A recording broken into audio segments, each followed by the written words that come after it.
একটি বাথরুম উদ্বোধন করতে গেল, সেখানে বলে এটি বঙ্গবন্ধুর স্বপ্ন ছিল। তাহলে আমরা এই দেশের নাগরিক, আমাদের স্বপ্ন কি হওয়া?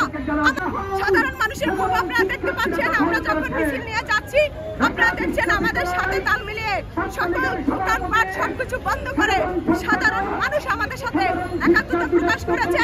সাধারণ মানুষ রাস্তার পাশে দাঁড়িয়ে হাত দাঁড়িয়ে আমাদেরকে সমর্থন করেছে।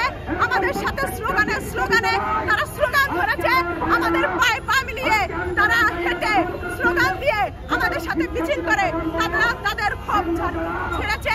এবং আপনারা দেখতে পেয়েছেন সোশ্যাল মিডিয়া থেকে শুরু করে অফলাইন অনলাইন সকল জায়গায় একটি রাও উঠেছে। সেই রাওটা হচ্ছে স্বৈরাচারের পতন।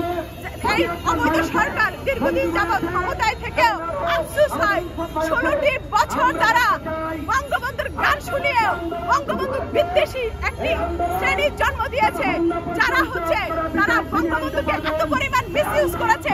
একটি বাথরুম উদ্বোধন করতে গেল, সেখানে বলে এটি বঙ্গবন্ধুর স্বপ্ন ছিল। তাহলে আমরা এই দেশের নাগরিক, আমাদের স্বপ্ন কি হওয়া? আমাদের কি কোনো স্বপ্ন নেই?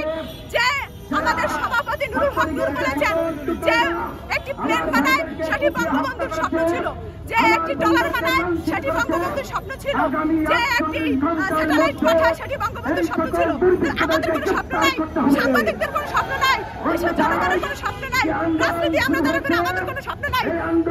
আরো 50 বছর আগে 60 বছর আগে বঙ্গবন্ধু স্বপ্ন দেখে গিয়েছিল। অতএব বঙ্গবন্ধুর নাম ভাঙিয়ে এত পরিমাণ তারা মিসইউজ করছে। এমনকি বাথরুম তারা উদ্বোধন করতে গিয়েও তারা বঙ্গবন্ধুর ছবিও নাম ব্যবহার করছে। সেই জায়গা থেকে বঙ্গবন্ধুর প্রতি এখন একটি ক্ষোভ জন্ম নিয়েছে। নতুন প্রজন্ম তাকে এবং তার পিতাকে এখন নেগেটিভ ভাবে দেখে। আমরা কখনই বঙ্গবন্ধুকে অস্বীকার করি না। তিনি দেশ স্বাধীনের জন্য তিনি জীবন দিয়েছেন, কিংবা তিনি অনেক কষ্ট করেছেন, স্বাধীনতার ডাক দিয়েছেন, সেটি আমরা অস্বীকার করি না। এবং সেই সাথে শহীদদের প্রতি আমাদের পূর্ণ সমর্থন রয়েছে এবং শহীদদের প্রতি আমাদের শ্রদ্ধা রয়েছে। আমাদের নামে প্রোপাগান্ডা ছড়িয়ে আমাদেরকে মামলা হামলা জেল খুন করার জন্য একটি পায়তারা করছেন। কোনো কিছুতে লাভ হবে না।